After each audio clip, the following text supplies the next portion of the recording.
우리 편집사님은 저렇게 열심히 나무로 실제로 이렇게 요크를 만들어 오셨는데 저는 편안하게 그냥 사진으로 준비했습니다. 혹시 봉준호 감독이 만든 설국열차라는 영화를 보신 분이 있으십니까?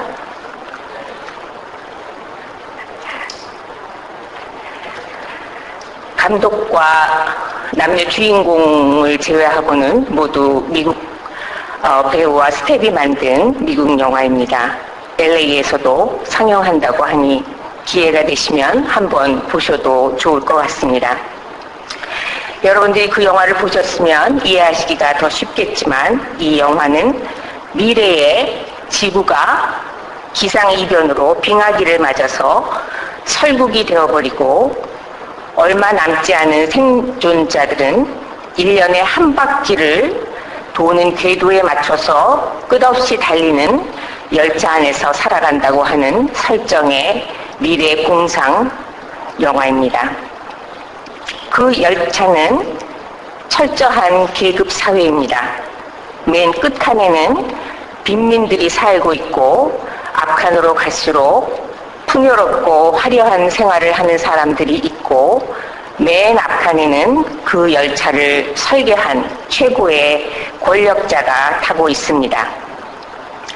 열차가 달리기 시작한 지 17년이 되었을 때에 맨 꼬리칸에 타고 있던 빈민 중에 한 사람이 선동을 해서 맨 앞칸에 있는 절대 권력자를 처단하기 위하여 한 칸씩 한 칸씩 열차 앞으로 전진해 갑니다. 그 열차에는 여러 종류의 사람들이 타고 있습니다. 세상을 바꾸겠다고 목숨을 걸고 앞으로 전진하는 사람들, 구차한 생활을 하고 있지만 목숨을 잃을까봐 혁명을 반대하는 사람들, 기차 속에서 무슨 일이 벌어지고 있는지 알지도 못하고 관심도 없이 자신의 풍요로운 삶에 취해 있는 사람들, 그리고 열차 밖으로 나가기를 꿈꾸는 사람들이 있습니다. 폭동이 일어나고 열차는 결국 전복됩니다. 소녀 한 명만이 살아남아서 열차 바깥으로 걸어 나와 하얀 눈밭에 첫 발자국을 내딛는데 저만치에 백곰 한 마리가 여유롭게 앉아 있는 것이 보입니다. 열차 밖으로 나가면 모두 죽을 것이라고 생각하고 두려워했었는데 꽁꽁 얼어있던 설국에는 이미 새로운 생명과 새로운 세상이 시작되고 있었음을 암시하면서 영화는 마무리됩니다. 설국열차는 우리들이 사는 생활을, 우리 세상을 상징하고 있는 것 같습니다. 봉준호 감독은 자신의 영화를 본 관객들이 밖으로 나갈 때에 나는 과연 그 열차에 어디쯤 타고 있을까? 혁명을 위해 목숨을 걸고 앞으로 나아가는 타입의 사람일까? 아니면 아예 열차 밖으로 나가기를 꿈꾸는 인간일까를 한 번쯤 생각해 보면서 집으로 돌아가기를 바란다고 했다고 합니다. 그 감독의 바람대로 저는 그 영화를 보면서 제 자신을 돌아보니 30대 후반까지 저는 설국열차의 가운데쯤에 타고 있는 사람 중에 하나였습니다. 제가 관계를 맺고 있는 아주 조그마한 세계, 학교, 가족, 직장, 그렇게밖에는 별로 아는 것도 없었고 관심도 없었습니다. 그런 제게 생각의 변화가 오게 된 계기가 된 것은 1990년 초에 태국과 필리핀에서 보냈던 시간들입니다.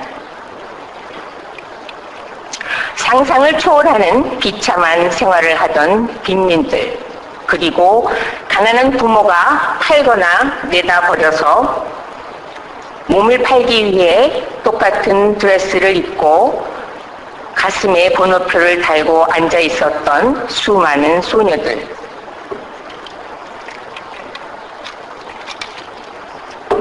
특히 유럽 남자들에게 몸을 팔기 위하여 길거리를 배회하던 10살도 채 안 돼 보이던 소년들의 꼬질꼬질했던 얼굴을 저는 지금까지도 지우지 못하고 기억에 담아두고 있습니다. 현대판 성노예 매매 현장의 모습들을 보면서 저는 처음으로 인권, 사회정의 이러한 단어들을 생각해 보았던 것 같고, 내가 믿고 있던 예수 그리고 하나님에 대하여 다시 생각할 수밖에 없었던 계기가 되었던 것 같습니다. 이렇게 보지 못했던 세상, 아니 보고 싶지 않았던 세상을 보게 되면 그동안 무감각하고 무관심하게 게으르게 살아온 것에 대한 미안함과 죄책감, 그리고 나는 인간으로서 무엇을 해야 한다고 하는 책임감을 동시에 느끼게 됩니다. 하지만 일상으로 돌아오면, 그리고 또 시간이 흐르면 그 모든 것들을 서서히 잊게 되고 또다시 달리는 열차에 몸을 맡기고 일정한 궤도를 도는 일을 반복하는 것이 우리들의 일상이 아닐까 생각을 해봅니다. 얼마 전에 교단 선교국에서 보낸 메일에 태국의 한 청년의 사연을 읽은 적이 있습니다. 어려서 남창이 되어 20살이 된 그는 아직도 자신에게 돌아오는 돈은 한 푼도 없다고 합니다. 하지만 그의 꿈은 언젠가는 돈을 모아 더 공부를 하는 것이라고 합니다. 제게 충격적이었던 것은 그 청년의 사연이 아니었습니다. 20년 전만 해도 태국의 남창의 숫자는 창녀들에 비하여 아주 소수였습니다. 그런데 지금은 남창이 창녀와 동일한 숫자로 증가했다고 하는 소식이었습니다. 20년 전에 벌써 소녀 창녀들의 60%가 에이즈에 걸려 있다고 했었는데, 그렇다면 지금은 얼마나 더 많은 소년과 소녀들이 병들어 있을까? 예수께서 오신 지 2000년이 흘렀는데 세상은 더 빠르게, 더 나쁘게 변해가고 있는 것 같습니다. 이런 세상에서 크리스찬으로서 살아간다고 하는 것은 어떤 의미일까? 크리스찬으로서 나는 도대체 무엇을 할 수 있을까? 한 주간 동안을 자괴감에 빠져 반성과 고민을 하다가 성경 말씀을 통해 받은 위로를 여러분과 함께 나누려고 합니다. 예수께서 많은 기적들을 행하신 것을 보고도 회개하지 않는 갈릴리의 여러 마을들에게 화가 있을 것이라고 심하게 꾸짖습니다. 그리고 어린아이와 같이 자기를 낮추는 사람들에게는 하나님의 뜻이 드러나는 것에 대하여 감사를 드리십니다. 세상의 지혜가 가득한 사람은 자신의 지혜에 스스로 교만해져서 새로운 생각을 받아들이는 것이 쉽지 않기 때문입니다. 예수께서는 자신을 하나님의 뜻을 사람들에게 전달하는 자로 인식하고 계셨습니다. 그래서 예수께서는 말과 행동으로 하나님의 성품과 뜻을 전달하실 수 있으셨는데, 그것은 예수께서 하나님을 지식으로 아시는 것이 아니고 아버지와 아들처럼 친밀한 관계를 통하여 하나님을 아셨기 때문일 것입니다. 예수께서 말씀하십니다. 수고하고 무거운 짐진 자들은 모두 내게로 오라. 내가 편히 쉬게 하겠다. 나는 마음이 온유하고 겸손하니 내 멍에를 메고 나에게 배워라. 멍에는 요크, 2마리의 소나 다른 짐승들을 함께 지워서 한 조가 되게 하는 나무로 만든 기구입니다. 그런데 이 멍에는 성서에서는 율법을 나타내는 은유로 사용되기도 합니다. 사도행전 15장에 보면 모세의 법대로 할례를 받지 않으면 구원을 받을 수 없다고 주장하는 사람들 때문에 사람들 사이에 충돌과 논쟁이 일어납니다. 그때 베드로가 이런 말을 합니다. 하나님께서는 우리와 이방 사람들 사이에 차별을 두지 않으시는데 여러분은 왜 우리 조상들이나 우리도 감당할 수 없던 멍에를 제자들의 목에 메워서 하나님을 시험하십니까? 예수님 당시에는 세상에 지혜가 있는 자들, 예를 들면 바리새인들과 서기관 같은 사람들은 그 율법을 더 자세하고 세밀하게 해석하여 여러 가지 규례와 규칙을 만들었다고 합니다. 그 율법과 규례들은 사람과 사람 사이를 분리하고 차별하는 데 사용되었고, 가난하고 소외된 사람들은 그 법을 지키고 싶어도 다 지킬 수 없었기 때문에 그런 사람들에게는 그 법과 규례는 감당할 수 없는 멍에 무거운 짐이 되었던 것입니다. 예수께서 말씀하시는 수고하고 무거운 짐을 진 사람이라고 하는 것은 이처럼 세밀하게 확장된 법과 규례에 눌려서 살고 있던 사람들입니다. 너희를 쉬게 하겠다고 하는 말씀은 내가 너희 대신 수고하고 너의 짐을 모두 져줄 테이니 너는 내 옆에서 편히 쉬기만 하면 된다는 말씀은 아닙니다. 나의 멍에를 메고 나에게 배워라. 예수의 멍에를 메고, 다시 말하면 예수와 하나가 되어 내 옆에 함께 가시는 예수의 가르침과 삶을 배우는 제자가 되라고 하는 초청의 말씀이라고 볼 수 있습니다.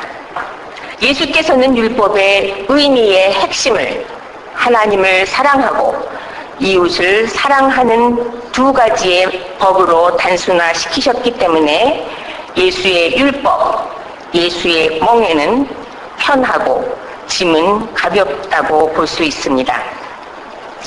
하나님을 사랑한다고 하는 것은 내 마음과 정성과 영혼을 모두 하나님을 향함으로써 내가 하나님 안에, 그리고 하나님이 내 안에 계심으로 내가 하나님과 하나임을 알게 되는 것이라고 생각합니다.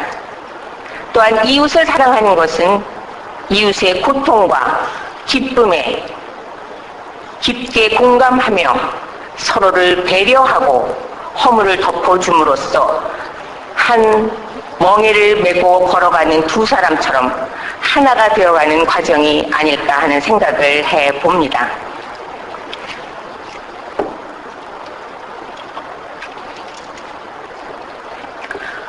오늘의 성경 말씀을 묵상하면서 저는 하나님을 믿는다고 하면서도 여전히 세상이 가르쳐주는 지혜와 가치를 쫓아가느라고 마음의 쉼을 얻지 못하고 있는 제 자신을 보게 됩니다. 많은 기적을 보고 깨달음의 은혜를 받았으면서도 회개하지 못했던 고라신과 벳세다라고 하는 마을들이 바로 저 자신임을 보게 됩니다. 어린아이처럼 겸손하게 하나님의 뜻과 인도하심을 구하지 못하고 나의 지혜로, 나의 힘으로 무엇인가를 해야 한다고 하는 성급함과 교만함이 저에게 짐이 되어 자괴감과 죄책감에 빠지게 한다는 것을 깨닫게 됩니다. 주께서 말씀하십니다. 중요한 것은 어떤 일을 하는가 하는 것이 아니고 내 앞으로 나와서 너를 누르고 있는 짐들, 욕심과 교만과 편견들을 내려놓고 온유함과 겸손함을 배우는 것이다. 그때서야 너는 쉼, 마음속 깊은 곳에 있는 하나님께서 주시는 평안, 참된 행복, 그리고 구원을 누리게 될 것이다. 새길교회 성도 여러분, 우리는 예수의 멍에로 하나가 되어 함께 신앙 여정을 가는 동반자들입니다.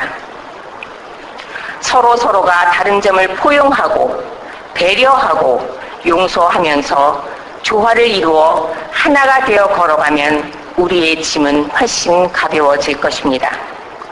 하지만 혼자 먼저 앞으로 나가겠다, 옆으로 나가겠다고 한다면 함께 메고 있는 그 멍에는 우리 모두에게 고통이 되고 짐이 될 것입니다. 모두 내게로 오라고 부르시는 주님의 음성에 응답하셔서 참된 평안과 행복과 쉼을 누리시는 여러분이 되시기를 바랍니다.